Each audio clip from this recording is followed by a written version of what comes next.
Hello students, welcome to class 6. I am your science teacher and today we will start lesson number 11 that is measurement. Measurement मतलब नाप, किसी चीज़ का measurement करना यानी किसी चीज़ को नापना। मेजरमेंट हमारी डेली लाइफ के लिए बहुत ज़रूरी हो गया है। अब हम कहीं भी जाते हैं तो डिस्टेंस का मेजरमेंट करते हैं कि ये कितना दूर पड़ेगा हमें, या फिर हम कोई भी चीज़ लेते हैं जैसे सब्जी या फल तो हम उसका भी मेजरमेंट करते हैं, वेट तोलते हैं, वज़न नापते हैं कि ये हमें इतनी चीज़ कितने रुपए की पड़ेगी। तो ये सब मेजरमेंट का ही पार्ट है। हम अपनी बॉडी का भी मेजरमेंट करते हैं, जैसे हम हाइट नापते हैं और हम अपना वेट भी नापते हैं कि हमारी कितनी ग्रोथ हुई है। और एक डॉक्टर जो है वो हमारा ब्लड प्रेशर नापता है, मेजर करता है हमारा ब्लड प्रेशर कितना है, और हमारा टेम्परेचर भी नापा जाता है, मेजर किया जाता है हमारा बॉडी टेम्परेचर। ये सब हमारा बॉडी और हेल्थ की कंडीशन को ध्यान में रख के किया जाता है। इन सब का एक्यूरेट मेजरमेंट मतलब बिल्कुल सही मेजरमेंट बहुत ज़रूरी है इन सब चीज़ों का, क्योंकि अगर हम इस बॉडी या हेल्थ चेकअप को गलत मेजर कर लेंगे तो वो हमारे लिए नुकसान साबित भी हो सकता है। इसमें सबसे पहले फर्स्ट पार्ट है मेजरमेंट इन एंशिएंट टाइम्स। पुराने के ज़मानों में कैसे मेजरमेंट होता था।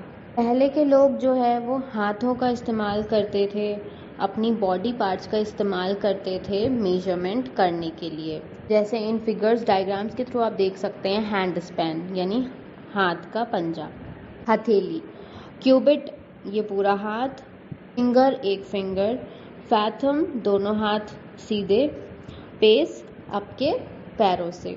तो हमारे जो ये बॉडी पार्ट्स हैं इनसे हम मेजर किया करते थे पहले, और हम अभी भी ऐसे इस्तेमाल कर लेते हैं मेजरमेंट करने में अपने बॉडी पार्ट्स का, जहाँ पे एक्यूरेट मेजरमेंट नहीं होता है, वहाँ पे हमें बिल्कुल सही मेजरमेंट नहीं करना होता है, एक आइडिया लेना होता है, वहाँ पे हम ऐसे मेजरमेंट अभी भी करते हैं। और ये मेजरमेंट कभी कभी सही नहीं आते हैं, क्योंकि जैसे कि बॉडी पार्ट्स और बॉडी लेंथ जो हैं सबकी अलग अलग होती हैं, किसी का हाथ छोटा है, किसी का हाथ लंबा होता है, तो ये जो है सही नहीं आती हैं। हम सिर्फ आइडिया लेने के लिए हम अपने बॉडी पार्ट्स का यूज़ कर लेते हैं। नेक्स्ट टॉपिक है मेजरमेंट एंड यूनिट, मतलब नाप और उसकी इकाई।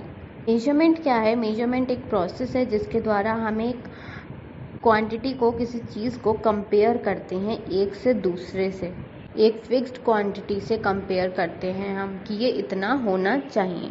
जो उसकी फिक्स्ड क्वांटिटी होती है उसको कहते हैं हम यूनिट। ये मेजरमेंट के काम आती है, इसी से हम अपना मेजरमेंट करते हैं। मेजरमेंट से हमें पता चलता है कि हमारी जो क्वांटिटी है, हमारी चीज़ है जिसे हम नाप रहे हैं, वो उस यूनिट से बड़ी है या छोटी है, और कितनी बड़ी है या कितनी छोटी है। क्वांटिटी के हिसाब से ही उसके यूनिट बंधे हुए होते हैं। यूनिट को हम किसी नंबर से या किसी सिंबल से डिनोट करते हैं। इसलिए मेजरमेंट के दो पार्ट्स हैं, न्यूमेरिकल पार्ट और सिंबॉलिक और यूनिट पार्ट। जैसे एक कपड़े की लंबाई जो होती है वो 2 मीटर है, और इसमें 2 मीटर में जो है 2 तो हो गया हमारा न्यूमेरिकल पार्ट, और मीटर जो है वो हो गया हमारा नेम ऑफ द यूनिट यानी सिंबल। नेक्स्ट है third international system of units, SI। इसको हम SI सिस्टम ऑफ यूनिट्स भी कहते हैं। पहले के ज़माने के जो मेजरमेंट थे वो बहुत कंफ्यूजिंग थे और एक्यूरेट नहीं हुआ करते थे, मतलब एकदम सही तरीके से नहीं होते थे। दुनिया में अलग अलग जगह पे अलग अलग मेजरमेंट के यूनिट्स होते हैं। 1790 में फ्रेंच ने स्टैंडर्ड यूनिट फॉर मेजरमेंट बनाया था, जिसे हम कहते हैं मैट्रिक सिस्टम, और इसको पूरी दुनिया के साइंटिस्ट ने अडॉप्ट किया था, जिससे कि एक ही सिस्टम हमारा पूरी दुनिया में चलता रहे, जो कि मैट्रिक सिस्टम, जो कि मेजरमेंट के काम में आता है। फिर एक साइंटिस्ट ने डिस्कवर किया 1960 में पूरी दुनिया में इंटरनेशनली एक्सेप्टेबल सिस्टम, जो है standard units at the general conference of weights and measures. ये जो नया सिस्टम है इसको हम इंटरनेशनल सिस्टम ऑफ यूनिट्स कहते हैं अब, और इसे SI सिस्टम ऑफ यूनिट्स भी कहते हैं। अब जो है मॉडर्न वर्ल्ड में हमारी पूरी दुनिया में यही सिस्टम चल रहा है हर कंट्री में। इससे जो है हमारे साइंटिस्ट को भी मेजर करने में आसानी रहती है और वो आराम से अपना रिजल्ट्स भी कैलकुलेट कर लेते हैं। एसआई सिस्टम ऑफ यूनिट्स में हर एक यूनिट की एसआई दे रखी होती है मेजर करने के लिए। जैसे लेंथ मेजर होती है मीटर में, मास मेजर होता है किलोग्राम केजी में और टाइम मेजर होता है सेकंड यानी एस में। नेक्स्ट है advantage of the SI system. अब इस सिस्टम का एडवांटेज क्या है? फर्स्ट है इसमें यूनिट्स इन्वॉल्व हुए हैं इस एसआई सिस्टम में, वो जो है पूरी दुनिया में ही एक्सेप्टेबल हैं, यूनिवर्सली एक्सेप्टेड हैं। सेकंड है इस सिस्टम में एक छोटे से छोटा मेजरमेंट भी हो सकता है। थर्ड, इस सिस्टम में जो कैलकुलेशंस हैं वो भी इजी हैं, ज़्यादा टफ नहीं हैं। जब हम किसी यूनिट को कन्वर्ट करते हैं किसी दूसरे यूनिट में तो वो भी इजीली कन्वर्ट हो जाती है। फोर्थ है इसमें यूनिट्स जो हैं चेंज नहीं होते हैं, इसमें टाइम, प्लेस, वेदर या टेम्परेचर के हिसाब से यूनिट जो है किसी चीज़ का वो एक सा ही रहता है। Some useful units of length, लंबाई नापने के कुछ ज़रूरी यूनिट्स। लेंथ की जो एसआई यूनिट है वो है मीटर। इस स्केल के थ्रू हम लेंथ नाप लेंगे अगर हमें छोटी सी लेंथ नापनी है। सबसे पहले है मिलीमीटर mm, फिर है सेंटीमीटर cm, फिर होता है इंच, उससे बड़ा सेंटीमीटर से बड़ा होता है इंच INCH, फिर होता है किलोमीटर। किलोमीटर जो है वो किसी हम स्केल से नहीं नाप सकते हैं। किलोमीटर हमें एक स्पीड या डिस्टेंस का मीटर होता है, उससे पता चलता है ये कितने किलोमीटर है। नेक्स्ट फोर्थ पार्ट है मेजरमेंट ऑफ लेंथ। लंबाई नापने का क्या मेजरमेंट होता है, लंबाई हम कैसे नापते हैं। लेंथ जो है एक लंबाई है, एक एंड से लेके दूसरे एंड तक कितना डिस्टेंस है उस चीज़ की जो मेजरमेंट है वो कहलाती है हमारी लेंथ। लेंथ को मेजर करने के बहुत सारे टूल्स हैं, जैसे मीटर स्केल, मेजरिंग टेप और मीटर रॉड। ए पार्ट है measuring length using a metre scale. अब स्केल से हम कैसे लंबाई नापते हैं किसी चीज़ की। सपोज हम एक अपना छोटा पेंसिल बॉक्स ले लेते हैं, जैसे इस डायग्राम में बॉक्स लिया हुआ है। हम अपना पेंसिल बॉक्स लेंगे और उसको एक बड़े स्केल से मेजर करेंगे। बॉक्स का जो लेफ़्ट एंड है आप उस पे स्केल 0 से स्टार्ट करेंगे और राइट एंड तक बॉक्स के ले जाएंगे। जो भी उसका वो आएगा लेंथ मीटर में, सेंटीमीटर में, इंच में, सेंटीमीटर या इंच में जो भी मेजरमेंट आएगा वो उतना ही लंबा बॉक्स होगा। आपको स्केल बॉक्स के बीच में नहीं करना है, आपको एक एंड लेना है लेफ़्ट साइड का और वहीं लेफ़्ट साइड के स्केल के एंड से ही मैच करके नापना है। जैसे इस डायग्राम में दिया हुआ है, इसने फर्स्ट में राइट मेजरमेंट है, बिल्कुल सही है, लेफ़्ट एंड से राइट एंड तक लिया है। और सेकंड में इसने रॉन्ग मेजरमेंट ले लिया है क्योंकि स्केल थोड़ा सा आगे चला गया है। तो ऐसे आपको नहीं करना है, आपको बिल्कुल सही से मेजरमेंट करना है। आप उसको अपने बॉक्स से मेजर कर सकते हैं।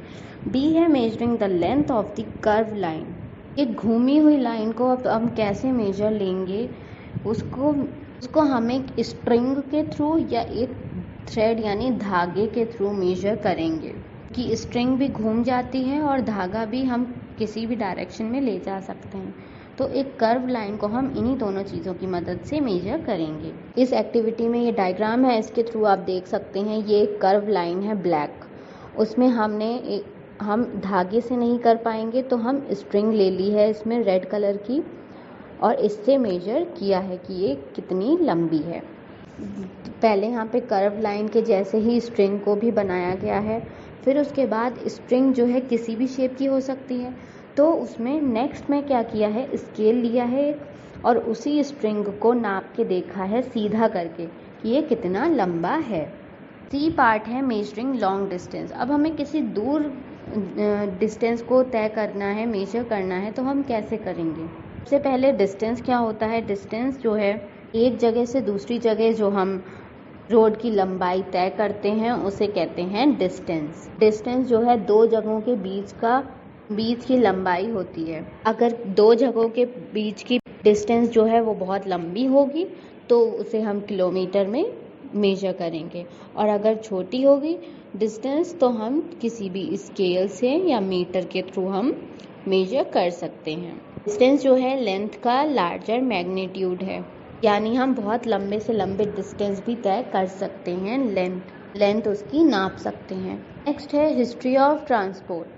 हम एक जगह से दूसरी जगह जाने के लिए कई सारे ट्रांसपोर्ट यानी वाहनों का इस्तेमाल करते हैं, साधनों का इस्तेमाल करते हैं आने जाने के लिए। History of transport. पहले के ज़माने में अर्ली मैन जो थे उनके पास कोई आने जाने का साधन नहीं था, वो अपने पैरों से ही चलते थे और भार भी उठाते थे अपने कंधों पर। फिर धीरे धीरे करके उन्होंने जानवरों को ट्रेन करना शुरू कर दिया, उनको ट्रेनिंग देने लगे वो कि जानवर उनका भार उठाएं। वो जानवरों को पालने लग गए और धीरे धीरे उन्होंने ये भी डिस्कवर किया पानी में चीज़ें तैरती हैं, वुड की चीज़ें जो हैं पानी में तैरती हैं, तो उन्होंने पेड़ों की जो ट्रंक्स थी उनसे जो है सिंपल बोट और राफ्ट बनानी भी शुरू कर दी। फिर जब राफ्ट बन गई फिर उन्होंने धीरे धीरे पहियों का भी इन्वेंशन किया, मतलब पहिए भी खोजे जिससे कि वो एक जगह से दूसरी जगह जा पाएँ, उन्हें अपने पैरों का इस्तेमाल ना करके उन पहियों से या बुलक कार्ट्स वगैरह से वो जाएं। फिर जब कंटिन्यूस चेंज होते रहे, जब पहिए बनने लगे तो फिर उन लोगों को, अर्ली मैन को ईजी हो गया एक जगह से दूसरी जगह जाना और उनका टाइम भी बचता था। ये सब इन्वेंशंस हैं अर्ली मैन की। Boat, raft, tonga, bullock cart, ये सब पहले उन्होंने ही सोचा था कि हम ऐसा करेंगे और पहिए भी बनाए थे। फिर थोड़े दिन बाद जब ये बुलक कार्ट्स और टांगा वगैरह चलने लगे उसके बाद ट्रेन और ऑटोमोबाइल्स भी चलने लगी थी, जो कि लोगों को भी ले जाती थी और सामान भी एक जगह से दूसरी जगह पहुंचाती थी। इससे लोगों का टाइम भी बचता था। फिर 1903 में राइट ब्रदर्स ने क्या इन्वेंट किया? एरोप्लेन इन्वेंट किया। सबसे पहले एयरक्राफ्ट बना। इससे जो है टाइम की और बचत होने लगी, लोग एक जगह से दूसरी जगह लॉन्ग डिस्टेंस पे जाते थे और उनका टाइम भी बहुत ज़्यादा सेव हो जाता था छोटे समय में ही। इसके बाद modern transport, means of transport चलने लगे, मशीन्स आने लगी तरह तरह की, जो कि टोटली चेंज होने लगा हमारा पूरा ट्रांसपोर्ट सिस्टम। फिर मेट्रो ट्रेन्स आ गई मॉडर्न पीरियड में, और एरोप्लेन्स आने लगे और कार्स भी आ गई। ये है मॉडर्न मीन्स ऑफ ट्रांसपोर्ट। यहाँ पे आपका चैप्टर फिनिश होता है। नेक्स्ट क्लास में हम इसकी एक्सरसाइज एंड क्वेश्चन आंसर्स करेंगे। Thank you.